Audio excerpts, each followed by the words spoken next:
What's going on, everybody? Welcome to another episode of Dre in the Kitchen. So you may have missed me a little bit. We had a lot going on in the last couple of weeks. I'll promise I'll record a video and share that with you, but what I'm bringing y'all here today is because I saw some things between TikTok, on Instagram, I'm always on Pinterest, so I'm gonna make my version of a delicious chicken pesto, a pesto chicken sandwich. So I was looking for a whole ciabatta roll. So they have these beautiful rolls at my local Publix. I love them. So you must be asking me, like, bread? What? Yes. Then I went to Restaurant Depot and got this gorgeous, gorgeous basil. All I did was pick it off the stems. I took out any of the brown leaves and discarded them. I usually save the stems. I put them into my tomato sauce for flavoring, so never discard things unnecessarily. So that's about three and a half cups. I have half a cup of pine nuts that I roasted. Now I have a video on pesto, but I'm gonna keep this one a little more traditional. I've got some garlic, and I have a cup, maybe just a little more than a cup of Pecorino Romano. And of course, you can't do any pesto without extra virgin olive oil. So let's put this all together. And I can taste this sandwich and I haven't even made it yet. So stay tuned because I'm also gonna pair it with an Italian white wine. So let's get started. So using a food processor to make my life a little easier, if you have a pestle and mortar, by all means, you can go ahead and use that. But I'm gonna go ahead and make my life simpler. We're gonna add in our basil. It's gonna look like it's an obscene amount of basil. Don't you worry. It gets pulsed and pulverized. It's going to be delicious. So put all of that freshly washed basil. I do rinse things off. Sometimes they have insects on them. All right, to this I'm gonna add in 3 large cloves. Pretty large there, plus a little baby that I saw. Put in the pine nuts. I did toast them over low heat. Look at how beautiful, OMG. And then I'm gonna add a little bit of extra virgin olive oil just to get this entire thing started. You'll probably use about a cup, but we're gonna put like half a cup just to start the process in here. We can add more later. We'll add the salt and the cheese. And turn it on.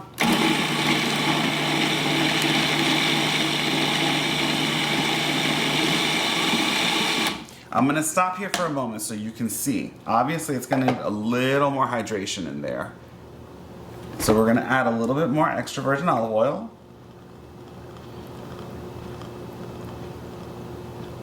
I'm gonna throw in just a pinch of salt to bring it all together, because your cheese is salty as it is, but salt will bring out every flavor that's in there. Pulse again. That's as far as I'm gonna take it. Now I'm gonna add the cheese. Always make sure that you test what you are making. What does that mean? Taste it. It's not ready yet. That alone is divine. Add in my extra virgin olive oil. We're gonna pulse it one more time. And then I'm gonna explain there's 2 different ways you can add your cheese. Some folks add it in, and some folks fold it in when they take this into a bowl. What will I do? We're putting it in here.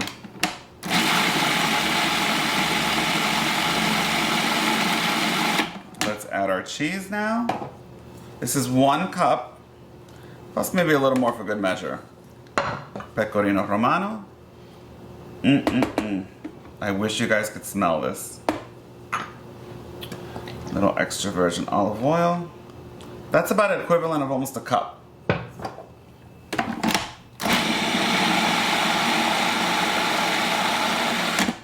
And your pesto is done.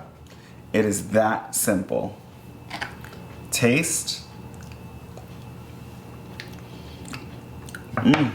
Wow. Wow.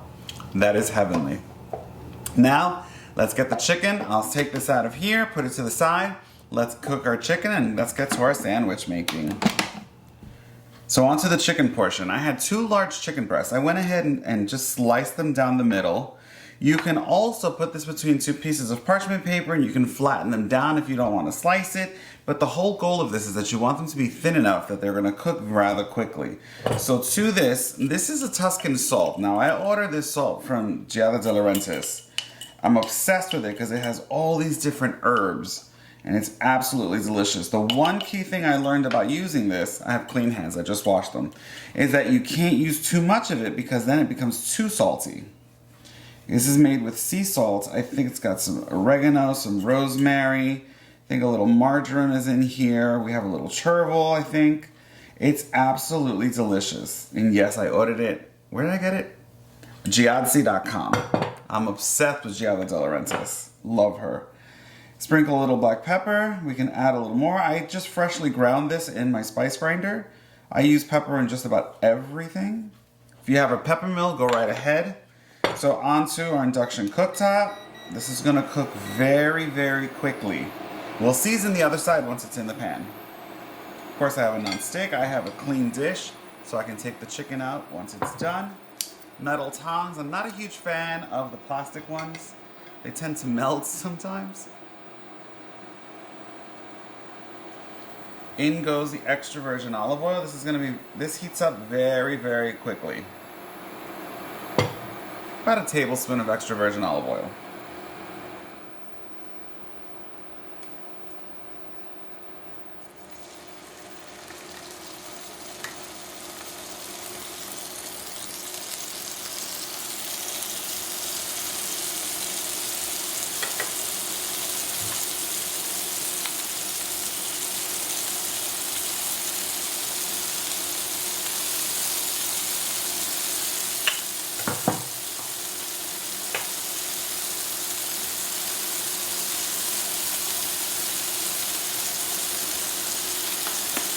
You're going to cook it about 3 to 4 minutes per side until you see clear juices in your plate.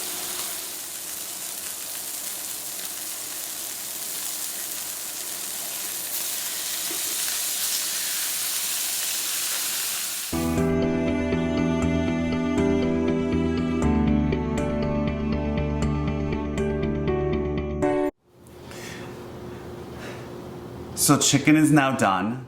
I made all 4 pieces because I think I'm gonna be eating this every single day. So check it out. This is everything we have now. So here's the chicken, clear juices running to the bottom, therefore you know it's cooked completely through. I took my ciabatta, I toasted it. So let's start putting this, we're gonna build this beautiful sandwich. And the reason you want a hearty bread, it doesn't have to be ciabatta, no, it could be any kind. You just don't want a soft bun. You need something that stands up. So we're gonna take some of this gorgeous pesto. Look at this, OMG. Wow. So we're gonna put some on the bottom. Get that on there.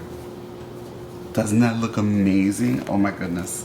We're gonna put a little bit on top because we want all of those flavors. Everything. All right, I'll put this to the side. Now, let's take our chicken. I'm gonna go ahead and just let me grab, I was gonna use my hands. In the kitchen, I just finished doing dishes, so everything is clean.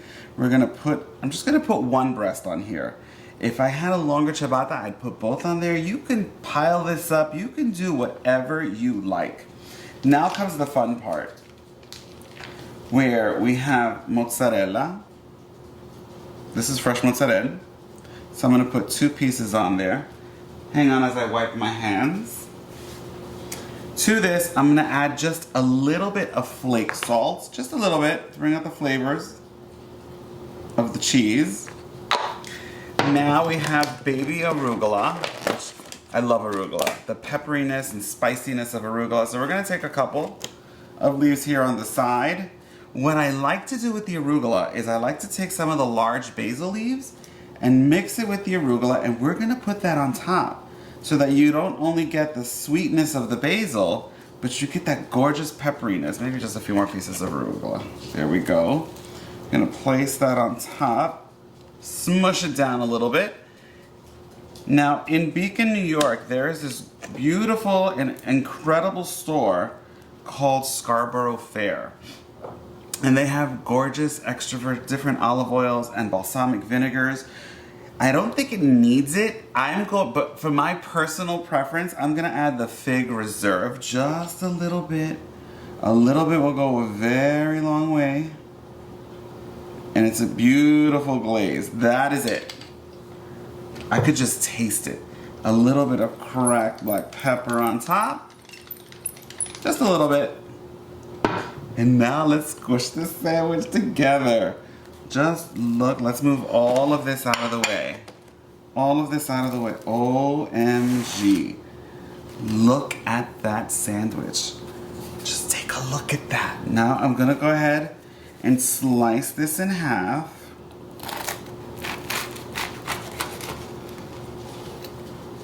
Oh goodness, look at this. And then we have a glorious sandwich, which you know I kind of have to taste this, right? You kind of have to. So let's taste this. Don't worry, I've got more. I can take pictures later.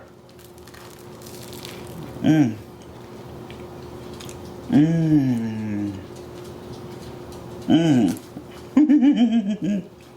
Wow. Mmm. Mmm. Mmm.